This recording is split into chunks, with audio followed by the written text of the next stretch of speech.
I tell you what, Harmy, when South Africa lose, they do it in style. Three, 304 for two in 20 overs. I mean, just absolutely staggering. They just, all things in perspective, it's a shame they weren't able to overhaul Nepal's 314 for three against Mongolia, or indeed Zimbabwe's 344 against Gambia. But there was one bowler for Gambia, by the way, Musa Jobarte, whose four overs cost 93. Kesa Rabada wasn't quite that bad, four overs for 70.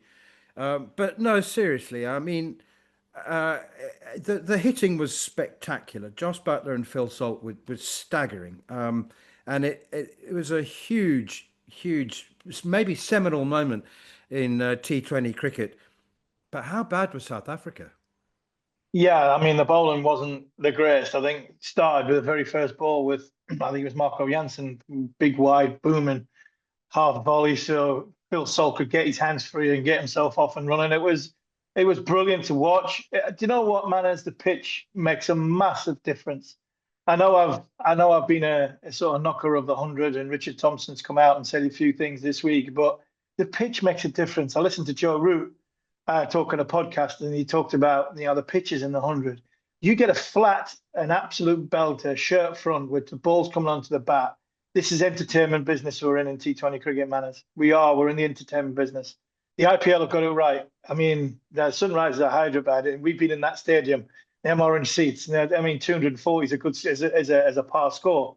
This is what we want in T20 cricket, isn't it? So as bad as the bowlers were, the batters have got to entertain. And for me, when you bowl, the difference between a winning and losing a game is arguably somebody like normally a Rabada or an Archer will come on and pick up two for 35 in his four overs, and that's a difference in winning a game on a surface like this. But I think when you get a pitch like this, the exponent of power there's the shot selection and the shot execution of Josh Butler and Phil Salt was absolutely magnificent. And sometimes as a bowler, I mean, you just put your tin hat on and think, right, can I get out with 45? Can I get out with 45? Because if I get out with 45, 220 on this surface is a chance of a game here. But I mean, 300. We did say, didn't we? Would we see it in our lifetime against two good sides rather than the Zimbabwe against Gambia? But I mean, that was wow. It really was. And for somebody like Phil Salt, who slips under the radar big time. He really does, because he's not Joss, and with the new superstar in Jacob Bethel, and what's happened before him, and the likes of Besto and Roy that came before him. Um, Phil Salt is a superstar in T20 cricket. He's not in 50 over cricket. He wouldn't open a batting for me in 50 over cricket. I don't think he's worked that game out yet, and I still think he's got a long way to go to get to that point to play and open a batting in 50 over cricket. But in T20 cricket alone, for me, this guy is box office, and he is one of the very best in world cricket at taking the first ball and belting it for six or four. And he scored four out of the 800s that England batters have scored in T20 cricket. So my next question is, does that mean that Ben Duckett's now the reserve opener? Because you have to open with Butler and Salt, surely, don't you? I mean, or does Duckett fit in at three? Look, possibly could fit in at three. I just think we've got to be careful with Ben. I think there are times where we need to rest him. I think he looked tired. I don't think he needed this white ball series leading into the Ashes. I understand why they picked him. I really do. But along with Joe Root, it is important that we keep winning with white ball to, propel the momentum for the World Tournament coming up. But I think Salt and Butler going in first is probably the right thing, and I think we're starting to get the right balance. And that Will Jackson in the middle order, Sam Curran being back in. I really do like this white ball T20 side that we've got. I think the white ball 50 over side are possibly two players short. I said last week we're not far away. I don't think we are far away. I think we need another third seamer, a gun seamer, an opening bowler who can bowl 10 overs, especially if our two all-rounders are spin bowlers. We desperately need And I think the difference in the 50 over side is we need a batting a bowling all rounder. And I think if we've got a seam bowling all rounder, we've got a chance of building a half decent side.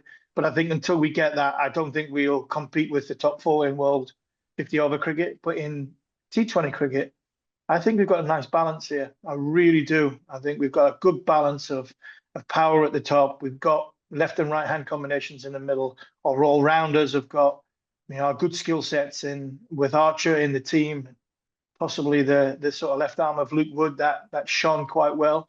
I think we've got a very, very strong chance for me in the World T20 when it comes around in the not too distant future.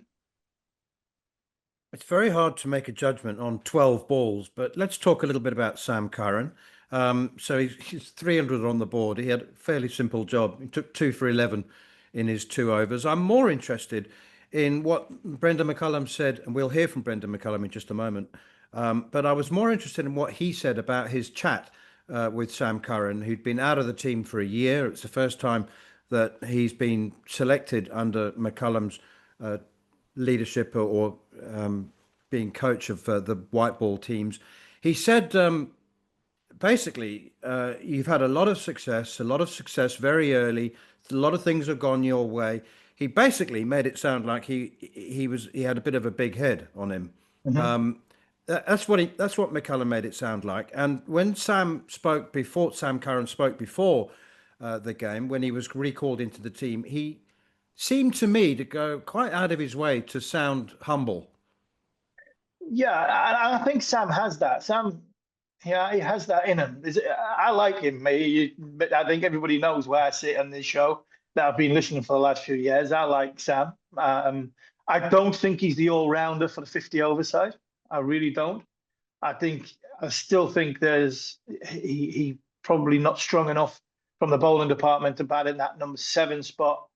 But for me, in T20 cricket, he's a must because he doesn't have to bowl these 4 overs, but he can do, and he can bowl them in different ways. He can bowl them at start. He can bowl them in the middle by taking pace off and bowl any sort of bounces from into the pitch from a left arm angle. And I think England used him quite well. They used him at number 5 and number 6 in a role that he plays well in franchise tournaments. But I think the conversation, like I said last week, when you talk about how you get him back in, you sit him down and say, Sam, this is the England cricket team. It's not the dog and duck. It's our way or the highway. And unfortunately for you, in the last year and a bit, it's been the highway because we think this is the way you've conducted yourself. Now, do you want to get on this bus? Do you want to be part of this T20 World Cup squad that's coming on the horizon? Do you want to play for England? Because if you do, it's our way. If we tell you to come back, you come back. We tell you where we want you to play. This is how we want you to play. It's not a freewheel franchise that you can, push your own case and look, not selfish because that's a wrong word, but you're looking for self-preservation. And I think because of that, I think once the positive conversation had been from both sides, he comes back in, and I think he's a massive part of this T20 squad going forward to try and win the World Cup. And England are trying to find a role that he is suited to, rather than before, where he wasn't quite suited to, and it wasn't the role that he's played and been successful to. And he looked a little bit not out of his depth, but in the wrong type of role. And I think this role with McCullum, and especially the way McCullum manages people, I think Sam Curran could be a huge player in T20 cricket for England over the course of the next 18 months.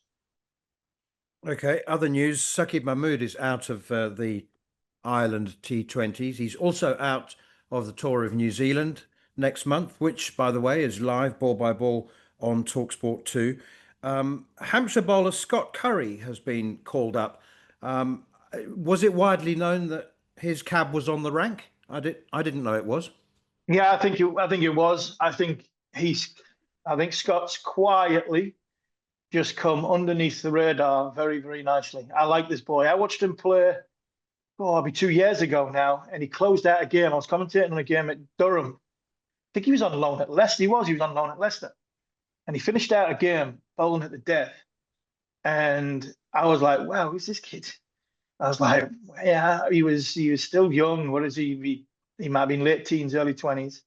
And the story of him being at Hampshire, and then you looked at the Hampshire thing and you're going, well, the likes of Eddie Jack couldn't get a game. Sonny Baker wasn't going to get a game. John Turner wasn't getting a game, because of Kyle Abbott, Keith Barker, and Mohammed Abbas.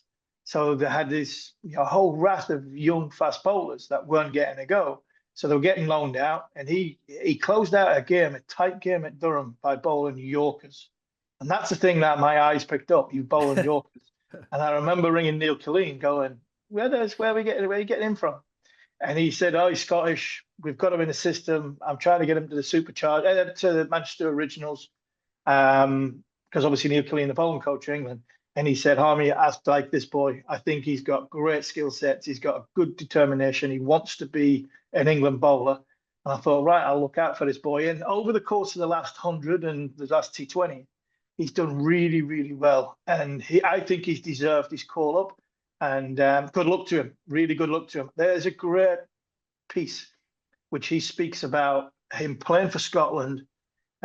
His brother was playing for Scotland, what it meant to get into international cricket, all going about and wanting to play for England. I think it was on ESPN Cricket Info during the week, and it was all his quotes. And it was a really, really nice piece, which sounded coming from a really humble guy who wanted to play for England, but he thought the stepping stone of playing for Scotland and getting noticed was something that was going to benefit him. So fair play to him and good luck to him.